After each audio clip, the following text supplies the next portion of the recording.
Non-binary friends, everyone on the spectrum and in between. This is the Shudder Show, the show where we talk about the stuff on Shudder. I'm Ken Stacknick. And I'm David Marlowe. And today we are talking about 1981's Dead and Buried. It'll take your breath away. All of it. Such a fun movie.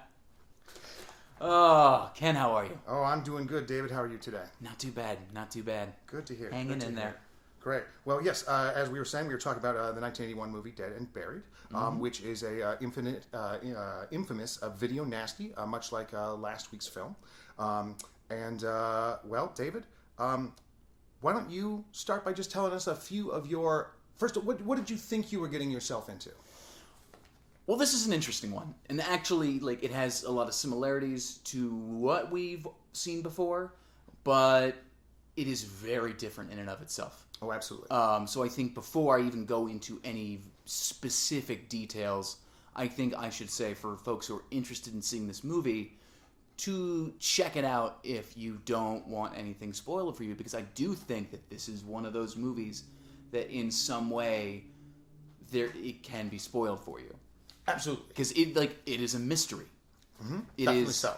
It is pretty much, and I think you used a very good comparison to it. I said it's got a bit of Stephen King-esque mystery to it. Definitely. Where the idea of, is my wife fucking around on me? And then it turns out to be something completely different. Mm-hmm. Yeah, no, and set in New England, so Sam. Yeah, set in New England. Yeah. It's got that same tiny beach town. I would almost compare the look of it to Storm of the Century. Ooh, I don't know that one. Storm of the Century. Oh, it's wonderful. Stephen King it was just a screenplay that he wrote, not even based off a book. He's just like, I want to write a screenplay, and he wrote a miniseries. Oh, interesting. And it premiered on, I believe it was the Sci-Fi Channel, and it was about this tiny New England beach town or fishing village that had this huge blizzard that came in, and everyone took shelter in the church, and the stranger comes out of nowhere and says, give me what I want and I'll go away. And they're like, what? Fuck off. And he walks away and somebody dies. And he comes back and goes, give me what I want and I'll go away. And he just the deaths start piling up, and it's got that sense of mystery to it. What the fuck does he want? And it's the whole time I was watching this movie, that was at the back of my head. And it's really, it's got that cheap production value that a Stephen King miniseries has, but it almost adds its own little charm to it. But we're not talking about that. We're talking about Dead and Buried. But it's, once again, they're two very similar things. Yeah, now it's interesting that you bring up Stephen King, because in my mind, the author who immediately comes to mind with this is Lovecraft. Mm-hmm. We got the same we got a craggy fishing village. We don't have a stranger who's coming down looking for his past. But we do have an old man playing God. Yes, no, we definitely do have that. As well as with many horror films, there's an old man playing God at some level. Let's see here. I would also call this very much a gothic movie. It's got definitely that kind of vibe to it. It's got a lot of amazing atmosphere and smoke to it. A lot of great stone, a lot of great texture. Everything is wet. Now, David, I want to ask you something. So this movie is set, obviously, this is set at, let's see here, Potter's Bluff in New England. Where do you think this was shot? Part of me wants to say that this was shot on the opposite end of the country in maybe Santa Barbara? That is actually not that far off. Oh, really? Yeah, Mendocino, California. So Northern California. Shut the front door. Yeah. That's why, it's really interesting, especially if you've been to Mendocino, because Mendocino does not have that vibe. And one of the things that the cinematographer and the director really did was use a lot of interesting angles and blocking to really make the town seem much more claustrophobic and creepy. And would you say that this has The Fog vibe to it too? Definitely The Fog is another movie. I mean, not just in the fact that this movie is filled with fog and haze. Yeah. But like also the same kind of small town. Literally, I can't see where I'm driving. Why did you crash into that fence? Because I couldn't see where I was Yeah, driving? exactly. And if anyone's lived in those part of the countries before, it might seem like a thing that happens in movies. No, that happens, and it is Just scary. try driving over the hill into Oxnard around 4 in the morning. It's pretty foggy and scary on that hill.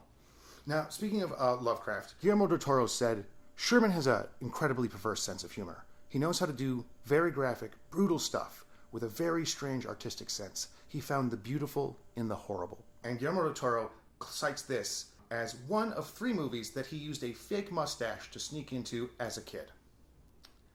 And the reason he did this for this particular movie... Now I'm imagining a tiny Guillermo, like, because I can't imagine him as a child. I just imagine a smaller Guillermo del Toro. That is exactly... With a fake mustache. Yeah, with a fake mustache, exactly in the form of the mustache that he has now. Let's see here. And the reason that he went to all of this trouble to go see this movie now is that he actually loved one of the director's previous films, which is called Deadline, or AKA Raw Meat, which is just a great little slasher movie that takes place in the tunnels of London. And it is really groovy. It is one of Edgar Wright's favorites as well. And he loved that movie so much that he said that he was the only person who went to go see that movie because of because of Gary Sherman, the director, and not why everybody else went to go see this movie. Because if you look on the poster of this movie, it says from the writers of Alien. Yes, I did notice that. And you'd be very knowing that Dan O'Bannon wrote the screenplay for Alien, and then the story was by by Shusett, who they're credited as the screenplays for this.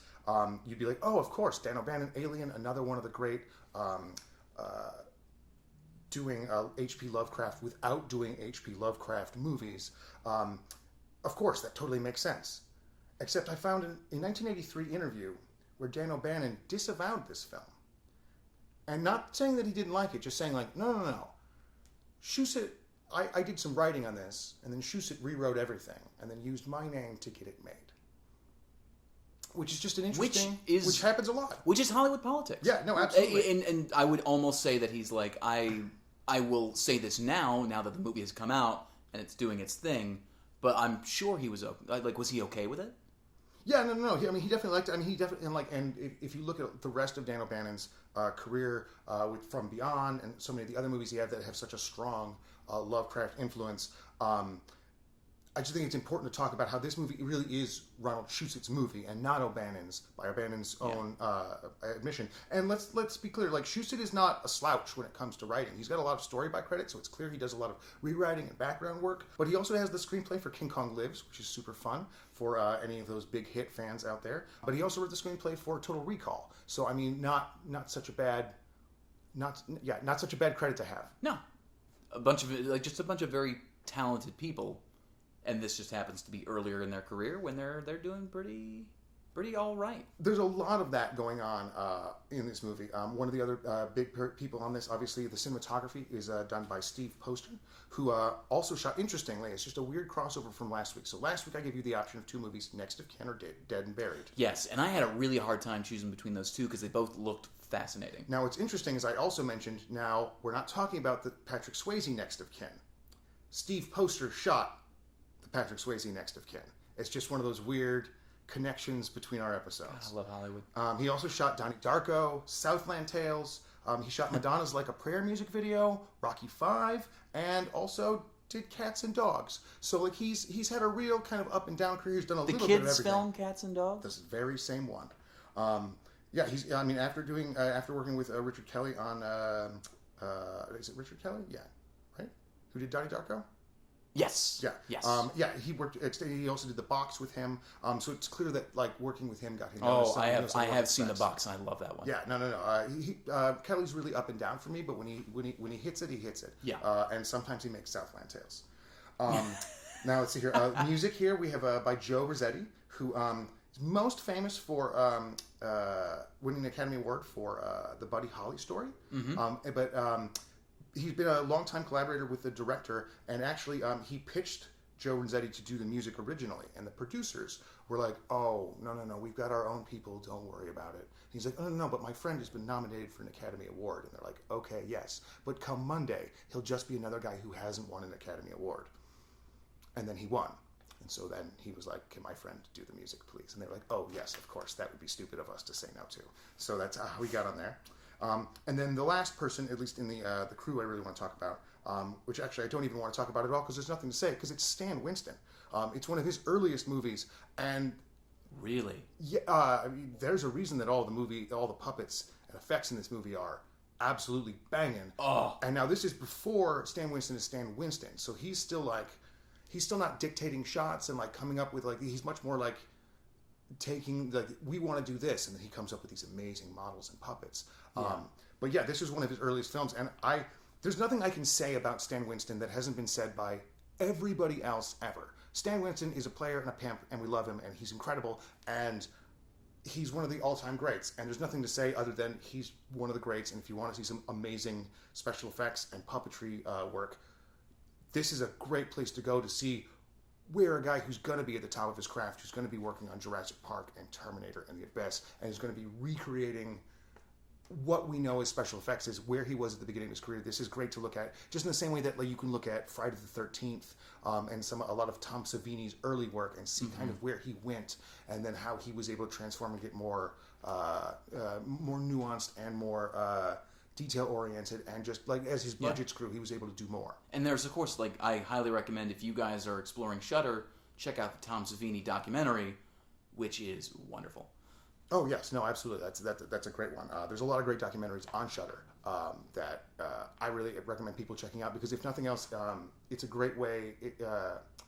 Horror documentaries in particular are a great way to find a bunch more movies to watch, because you can watch them and they give you kind of a clip show sort of a clip show series of movies that you might want to check out that give you a little bit of a taste, and it gives you ideas of new things to explore and find out. Yeah.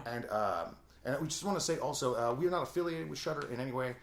We just love their service. We think they've got an incredible selection, and we just love talking about horror movies. So that's why we did this, because we wanted them to be movies that you could easily find. There's nothing more infuriating than finding about a great movie and then finding out there's no way to stream it, no way to rent it, and the DVD is $100 out of print. Yeah.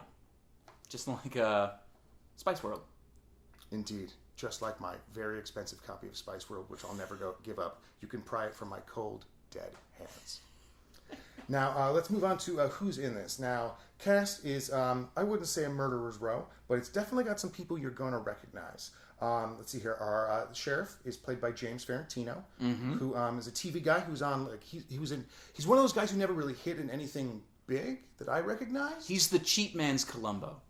Yes, I would definitely say that's a good way. But it's a guy who did 91 credits in 25 years. It's a guy who worked a lot. He was on all sorts of TV shows. Let's see, we got Melody Anderson, who's playing his wife. You would know her from Flash Gordon, which is just an absolute camp classic. And if you're a fan of Thor Ragnarok, you should definitely check out the original, or not the original, the 1980s remake of the serial Flash Gordon. Let's see, we got Lisa Blount, who plays the girl on the beach. At the very beginning, she went on to go do Officer and a Gentleman, Prince of Darkness, and actually in 2001, she won an Academy Award with her husband for Best Live Action Short, which is just one of those neat. Huh. Let's see here, and then we have Jack Albertson, who plays Dobbs the Mortician, and you would recognize him as Charlie's dad from Willy Wonka and the Chocolate Factory. I fucking knew it! Because Yep. I was getting that vibe the whole fucking time. I'm just now learning. I am so excited about that. That makes me so happy. Thank you, Ken. Absolutely.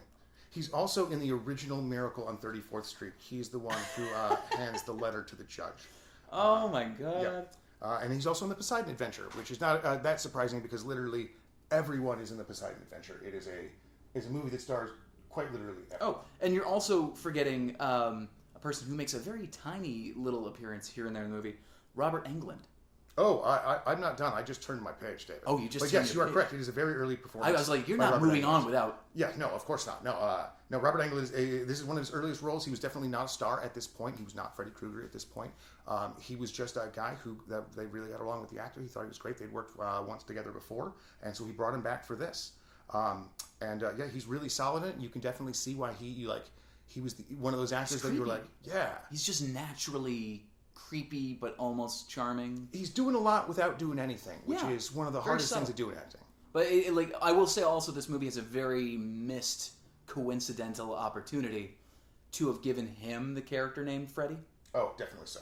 That is a bummer. But if you can't travel in the future, what are you going to do? Yeah. There's also someone, Glenn Morshower, who, correct? You had said you would recognize from TV and played he plays the general on everything. Yeah, right? yeah. So anytime they're like, oh, what are our options for the aliens coming into? Is like, Mr. President, I would recommend that we send nukes up to get them right away. That's the actor that you get is Morshower. And let me see if I can actually pull him up here. There he is. So yeah, you would recognize him from such movie like he's in 24 a bunch of times. You know, he's also in Madam Secretary. He's in, for God's sakes, he's in video games like Wolfenstein 2, playing General Nazi generals. Yeah, totally. Yeah. He plays every kind of general. Absolutely. Let's see here. Yeah, kind of like Michael Ironsides in that way. Yeah. Now, one other interesting cameo that I have to mention because I have a deep love for Bob Fosse. And it turns out the nurse in this movie is played by Jill Fosse, which is Bob Fosse's niece, who just happened to live in Mendocino, and so they needed extras, and so she came out. But yeah, she's a Fosse. And I love me some Fosse, and you should love some Fosse too. This is the nurse that walked out of the room before? Yes, she's a super brief cameo. Oh, okay. Yeah. Now, David. Yes. You as an actor, one of the things I wanted to ask you was, what do you think is the standout performance for this movie? There were three that really stood out. For one thing, it's throughout most of this movie, I think you would be hard pressed to find a bad performance. I think the only time you come across a semi-wooden performance would be with the tourist family that comes in driving the car with their kid. Theirs is a little okay, this is kind of a campy performance. Outside of that, you had amazing performances across the board. Standout, I think a standout would have to be the lead character, Sheriff Dan Gillis, who was played by James Frantino that you talked about. He's a very convincing lead that does... His performance is very subtle. And at the same time, when he has to go to a very deep, dark place, he doesn't phone it in. It doesn't seem like anybody really phones it in. He might be a lot of Robert Forster from Jackie Brown, and some of his early performances, when he was an alligator. And he's got if you had cast Robert Forster in this instead, I wouldn't have been oh no, how did you? How did you get in here? Yeah, exactly. This is so miscast. No, I'd be no, that's perfect. Yeah, you put Reese's Puffs into my Cheerio cereal. And then, of course, I think, so it's between him, it's between Jack Albertson, who played William Dobbs, and once again, I loved him so much. He was just such a character, and was so weird. You can tell there's something different going on with him, but at the same time, maybe he's just quirky. He adds to that mystery, and he adds a creepy sense of mystery to this film. The other one, which I didn't expect to be knocked out by, was the main character's wife. What was that? Melody Anderson? Was that it? Yeah, from Flash Gordon. Yeah. So throughout the film, you're this is a very charming character. I can totally understand why they're married. She is, for one thing, she's beautiful. Also, she's this really charming school teacher who's excited and has a lot of energy in her classroom. But then it's at the very end when the big reveal comes in and she walks into the room and knocks it out of the park. That performance is fantastic. Oh, it is stellar. Because the whole time throughout the movie, you're she's up to something. And then by the end, you're oh no, she's not. She doesn't know she's up to something. It's once again, this movie plays with subtlety well in its performances. Absolutely. Now, before we get too much into spoiler territory, yes, yeah. David, why don't you give us a quick... What would you say is the plot of this movie, without spoiling? Plot of this movie, everyday cop in a small fishing village the size of a postage stamp realizes that something isn't right about its inhabitants. That's about it.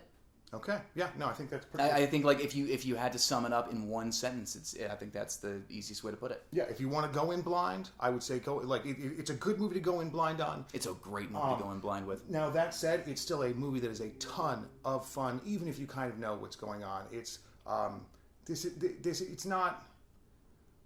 It's not a movie that's built entirely on a twist like Sixth Sense, where it's kind of like, well, it's never the same after the first time. This movie's fun whether you know the twist or not. The twist is just, I would say it's a cherry on the sundae rather than the whole sundae itself. Yeah. So with that, we're going to be talking about, we're going to be talking about why to watch this movie. Other than, does it sound interesting? Because if the Murderers Row of people working on this hasn't made you interested yet, then I would say check out the trailer, and if it's not right for you, it's not right for you. Otherwise, let's get into some spoilery fun stuff. Spoilers. Exactly. Now, before we go into anything too much, I also want to let people know, wow, this is really off the rails. If there's anyone who's super sensitive to eye trauma, I would maybe avoid this movie. I know we've done some eye trauma in the past. It's not as traumatic as that one specifically, as the zombie eye trauma. See, I think it depends. Well, I think it depends on if you have a thing for eyes, or if you have a thing for eyes and also a thing for needles. Yeah. Because if you got a thing for needles and you got a thing for eyes, I'm sorry, ladies and gentlemen, this one's going to ruin your afternoon. But I feel like splinters and needles are in a very similar ballpark. Yeah. But I don't know a lot of people who are terrified of splinters. I know a lot of people who are terrified of needles. Did she plunge the empty syringe? Like, did she push the plunger down? Was that what? So no, that particular effect. So first off, that entire person is a puppet. That seems easy, given that he was almost in a full body cast. Yes. And then what they did was they drilled a very, very fine hole into the dummy, or into the puppet. Yeah. And then made it so the needle could fit in there perfectly, and then pulled it out, had the eyeball shut, and did a reverse, and then played it in reverse. Now, clever girl. When they filmed this, they sent it to the lab, and the next day, the cinematographer got a furious phone call because he didn't give them a heads up about what they were seeing, and apparently all the developers who were working on the film screamed and ran out of the lab because they were just not expecting an incredibly traumatic shot, which is the only way I can describe, the absolute, one of the amazing pieces of this movie, which is the puppet work in it by Stan Winston. And in particular, this eye stab, I would say the rebuilding of Lisa Marie, and I'd also say the upside down puppet in the car, which is a very much a Jaws shout out, but one of the best. That was a puppet? Oh yeah, the upside down, in the car, that's a puppet. Not an actor at all? Nope. That's a puppet. We've established we can curse on this podcast, yes. Right? You're fucking kidding me, right? No. That was amazing. Yeah, no, and also, all of the layers of Lisa Marie in that rebuilding scene. Like the skull built from scratch, all the layers. Yeah, I know the shot you're talking about. And what they did was they film her from the side, and we see the mortician pull back her eyelids and put in her eyeballs, and we see that the holes are empty, and then we pan up to him as he's looking at his great creation, and as he's doing that, they're wheeling underneath the camera the one gurney out with the puppet on it, and then the real actress in, and they boom back down, and they reveal the real actress, and he's able to go in and kiss her, and then he walks out the door. Goddamn genius. Yeah, there's so much incredible, innovative cinematography, directing, blocking in this movie that I think is absolutely fantastic. Were there any other really great special effects or bits that you wanted that you thought were great? The death in the very beginning, the beach death. Oh yes, of course. Where they pour gasoline on an actor and burn him alive, which I'm guessing not real, obviously, but it was just everything about that death was so creatively traumatic. In the sense of it starts very Friday the 13th-esque. Well, it's the opening movie. So, yeah, like, let's set it up. pervert photographer guy. Well, I would not even say pervert, but like he seemed like clean cut, nice. Like he's not. It's not Steve Buscemi. He's like got blonde curly hair. Looks really nice. Actually interesting. Oh yeah, okay. So I guess not pervert, but like, well, all right. So what's just interesting? horny. I mean, yes, in the way that all photographers are. It is one of the interesting things about the movie is one of the things the director talks about on the commentary track is that he originally wanted. He said in retrospect, what he should have done is cast that part as the 1-star role. Like, and pull a Psycho or, well, what would then be known as a Scream, of casting a big star and then killing them off right away. Because this opening is definitely is pretty close to like a Psycho or Scream opening where like you are just not expecting what's about to happen. A guy is wandering around a beautiful hazy beach, beautiful Mendocino, California. Even though it looks like New England, it was actually a totally sunny day, so they had to achieve that with all sorts of filters and nets in order to create what looks like kind of an overcast, foggy day, despite the fact that it was really clear. He's wandering around taking pictures of waves and crabs and nets, and he finds a beautiful lady. And she's like, oh, hey, you want to take my picture? And he goes, well, yes, of course. And she compliments his camera, and he takes her picture and tells her, that she's beautiful. He's going to put her in Playboy, and she shows a little tasteful nudity. And then, all of a sudden, he's ambushed by a whole bunch of villagers. She grabs his camera, flashes him in the eyes with his flash. He gets stabbed. He gets beaten. He gets tied up in a fisherman's net, strapped to a post. They douse him in gasoline, and then they set him on fire. And this is like the first... It escalates very quickly. It is like the first 6 minutes of this movie, and you're like, whoa, hey, whoa, what is happening? And that is one of the great things about this movie, is that it takes you for a ride from the beginning. Even that performance, like as he's tied to the pole, as they're about to set him on fire, just the idea that oh, no, you can tell this person has been hit in the head multiple times, and you can see he's not all there until they pour the gasoline on him and he realizes what's happening. And the way that the net is just pressed up against his face, and I feel so bad for this actor because I'm sure it must have been a very uncomfortable shoot. But it was just so well done in terms of a solid kill scene. This movie really announces itself that it's off to the races and that it's going to be using every trick that it's got in its toolbox in order to impress you. It uses so many interesting bits of symmetry, camera moves that don't quite make sense or go through doorways or go through walls they're not supposed to be able to, shots that are done through windows, through proscenium, just odd framing, weird moving shadows in the background, just a lot of stuff that stuff that you see like again in the work of like later on in Guillermo del Toro that just kind of keep you on your back foot, keep you uneasy. And I think especially for the budget that they did this at. This was a $3 million budget, which at the time is kind of very low to mid tier. You're looking like movies like Halloween was shot for like $325,000. Friday the 13th was done for $700,000. Scanners or Halloween 2 are both in this range. They're at 2.5 to 3. But like double the size, you see movies like Hitcher at 6.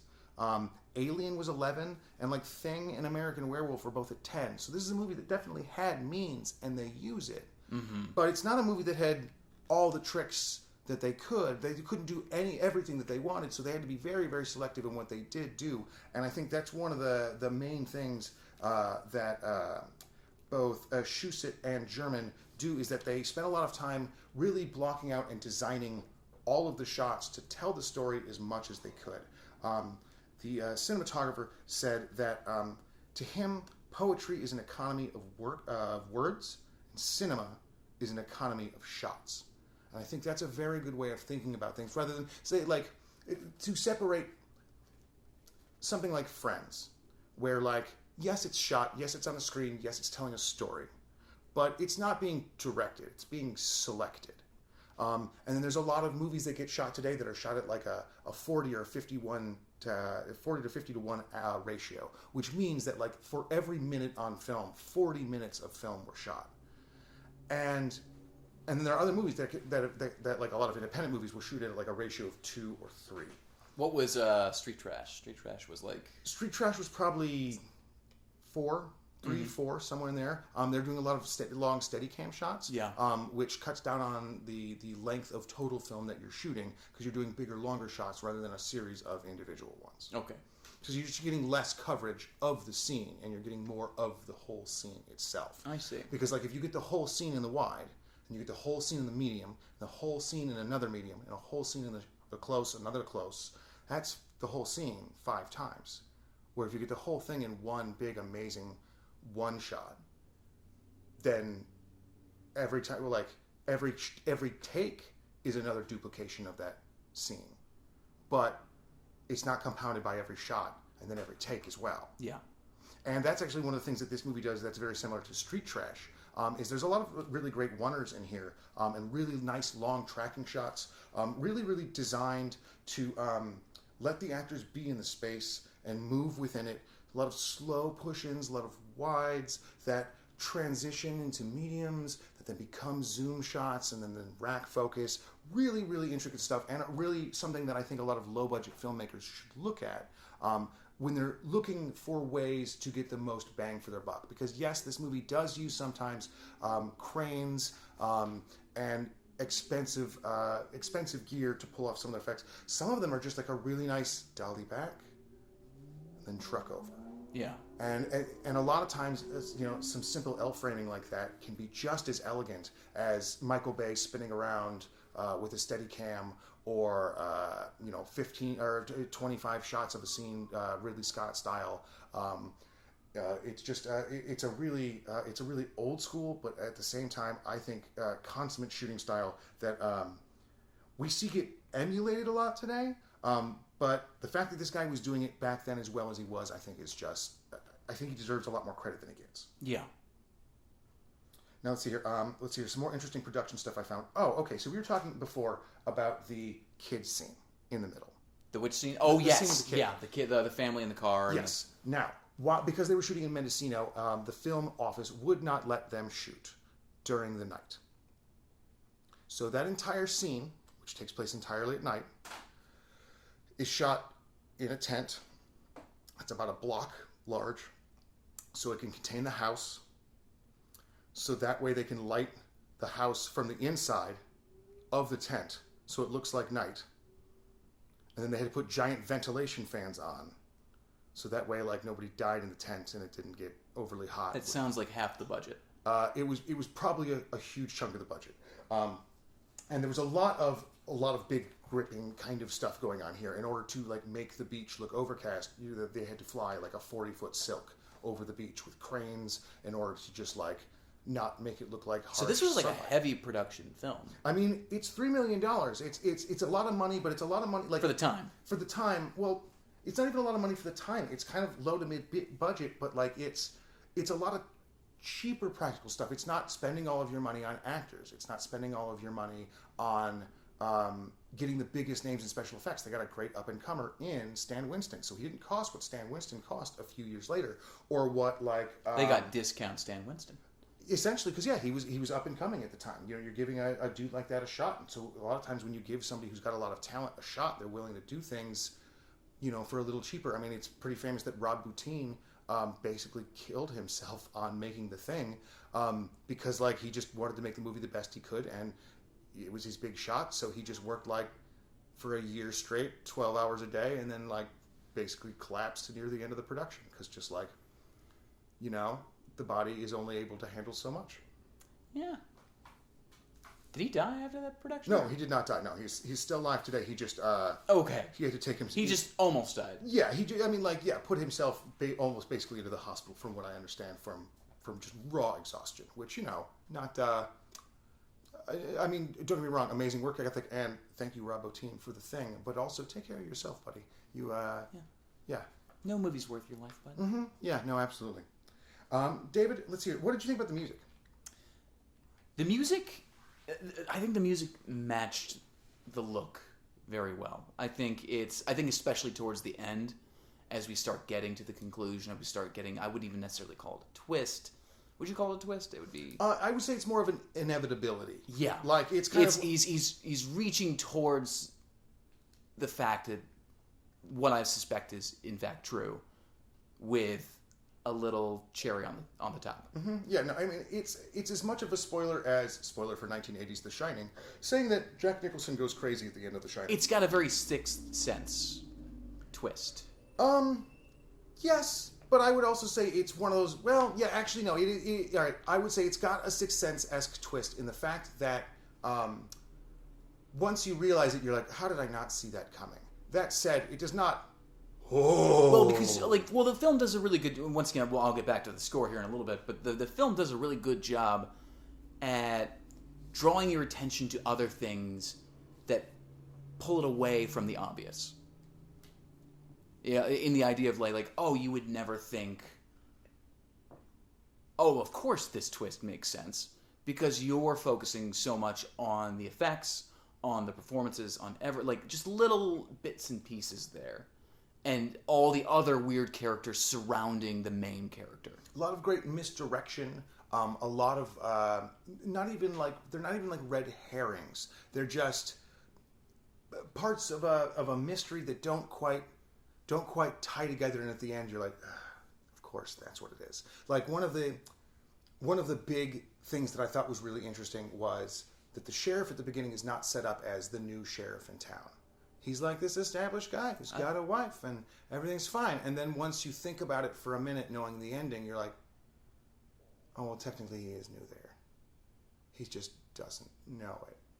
And that's the big thing that I think this movie, and just to everyone who is still listening, and, here's the big spoiler for the end. So it turns out that the sheriff is also dead, just like everybody else there. He's just playing his part. And why is everyone dead, Ken? Well, because the mortuary person is controlling everybody because he's a big crazy old man and he was playing God, and that's what crazy old men who play God do. This has also had a nice little theme that I think carried over from Zombie, and that was the theme of voodoo. Mm-hmm. Is the we seem to be on a real old classic zombie kick. Well, yeah, eye trauma, old classic zombies, and voodoo. Let's see here. But yeah, but with that voodoo theme put into it, I actually think it accompanied the score very well. I think the set pieces, I think the vibe of it, I think they all fit hand in hand. It was very well paired. Yes, it's like having chicken and pasta with a white wine. You're like, this matches very well. Yes, unlike a lot of the movies that we have watched, like the other two movies that we watched so far, which are definitely a series of set pieces. This is a movie with a great story that also has some banging set pieces in, and they balance each other really, really nicely. It's a full meal. Yeah, it's absolutely fantastic. If you liked this, I would also suggest a couple of other movies. Dagon with Stuart Gordon has kind of a similar vibe. It's definitely not nearly as good, but if you're looking for like a good, wet fisherman's village kind of a movie, it's based on one of the H.P. Lovecraft stories. That's really good. Deadline, aka Raw Meat, is from the same director, is also fantastic. I would say The Thing, again, because it's got the same kind of claustrophobic. You don't know who's who and who's up and who's gonna betray who. Mm-hmm. House by the Cemetery has a lot of the same great spooky haunted house, but kind of in a mean, not ghosty way. And then obviously anything by Guillermo del Toro, I would say falls into. If you love Guillermo del Toro, you're gonna love this, as we've said many times already. Yeah, it's. I think. I am certainly not disappointed with the choice that I made between the two. I think they both, between this and Next of Kin, I'm sure I wouldn't have been disappointed by either. But this was one that I thought the trailer was what convinced me. It was just so weird that I'm like, okay, I like there's questions that I need answered, and then that was the benefit of this movie being a mystery. Because I had to understand what was going on. Next of Kin was more, this looks like a really weird version of The Shining, and I have to see that. But this one was just a little bit more, something's poking at the back of my brain, and I got to figure out what the fuck's poking at me. Would you say this is the favorite of the three movies we watched so far? It is so, thus far, I would say easily it is the favorite of the three movies we have watched. David, do you have any final thoughts on this movie? Once again, I would say this which I imagine this isn't a good thing to say at the end of the podcast, but this is a good movie to go in knowing little to nothing about, or have somebody watch it with you who knows nothing about it. That's maybe a good place for this comment, because, it's a little late for that. But yes, Yeah. no, absolutely. I also would like to pass on a message from my fiancée, Katie, who continuously wants to know what is up with the eye stuff, and could you please stop it? Well, you are the one who technically keeps choosing these movies, so I gotta ask, why do you keep torturing your fiancée? Sometimes it's just fun. It's true. It's one of the great joys that Shudder brings you, the ability to traumatize your loved ones. All right, well, that means it is time for us to choose next week's movie. Oh boy. Now, I've chosen 2 movies here, one of which is... I decided I'd change things up a little bit, because most of the movies that we've done so far have been older, so I figured I'd find 2 slightly newer movies. I chose 2016's The Love Witch and 2011's The Reef. So, David and I are going to take a moment here. We're going to travel in time, and when we are back, David is going to we're going to watch both of these trailers, and David's going to let you know which of these 2 movies he has chosen for us to watch for next week. Oh boy. All right, you ready?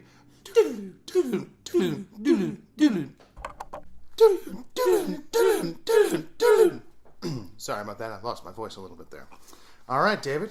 So, tell me, what did you think about The Reef? The Reef. It felt like such a 90s trailer for a 2011 film. So it did... I feel like that movie still hasn't been pitched to me well by their marketing team. Not that you're not pitching it well. Though I will say, calling it Open Water but with something to do... is pretty because my main problem with Open Water is it's a couple who clearly hate each other. They go on a boat and then they go scuba diving and they then get stuck in the ocean and then they fight until they die. And it's for a limited production almost two-hander movie. It is commended for that, because doing anything like that is always tough. This one is, what if a handful of friends flipped their boat over and then they tried to swim to an island, but then all the ocean stuff that happens in open water because they're in open water. So there's just stuff to do, which just makes it a little better. Then all the characters don't hate each other, which is one of those things that happens in a lot of movies, especially a lot of low-budget horror movies, where every character hates each other and is despicable. So that way you don't know who's supposed to live and who dies, except for maybe like the one nice one. And you're just like, no, all these people are irritating. I don't like them, and they're getting themselves more in trouble. Just let them all die. Don't... Like Open Water 2 is a great example of that. A bunch of terrible people make the worst mistakes in the world, make things absolutely worse for each other, and then each die as a result of their own stupidity. And it's just sad, because it's one of those movies where they had money, they had opportunity, they had a decent setup, and then just like, Yeah. What did you think about the trailer for The Love Witch? A movie that David Fincher called one of the grooviest movies I've seen in ages. It is certainly that in terms of the trailer. The trailer, between the 2 trailers, this one night and day, was so much better. I just... The Smashing Pumpkins song didn't do it for you? No, the Smashing Pumpkins, granted, don't get me wrong, I love me some Smashing Pumpkins, but something about a very eccentric man going, oh, well, it's sex magic. Just... Tickles your fancy? Just tickles my fancy. Raises your eyebrow? It just titillates me. I'm gonna have to go with The Love Witch. I'm sorry I keep letting you down on The Reef. Oh, no, it's perfectly fine. I love me The Love Witch. I own me The Love Witch. I'm going to be very excited to talk about The Love Witch because check out the trailer, ladies and gentlemen. It is one of the coolest looking movies you're going to see in ages, and we're going to talk about that more next week on The Shudder Show. But that brings us to the end of our show today. So, David, let me ask you, do you have any pluggables to plug? I do, as a matter of fact. First of all, I mentioned on our first episode that you can see me in my most recent project, Serena Waits, which we shot, strangely enough, close to like 2 years ago. But it's finally gotten some really good distribution, and I've actually gone ahead and there we go. So yeah, it's Serena Waits, which was directed by Hunter Johnson, who was producer at LA Horror. I made it with a bunch of really, really cool people. We shot it 90 pages in 3 days. It was a real challenge, and it is now available on Tubi TV, Prime Video, Apple TV, Google Play, kingsofhorror.com, Vudu, Roku, YouTube, and Microsoft.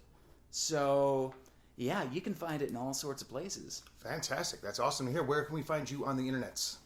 You can poke and bother me at _DW Marlowe on Instagram. Very nice. And I'm Ken Stacknick. You can find me on Twitter and on Instagram at Ken Stacknick. Just at Ken Stacknick, KenStacknik. And you can find both.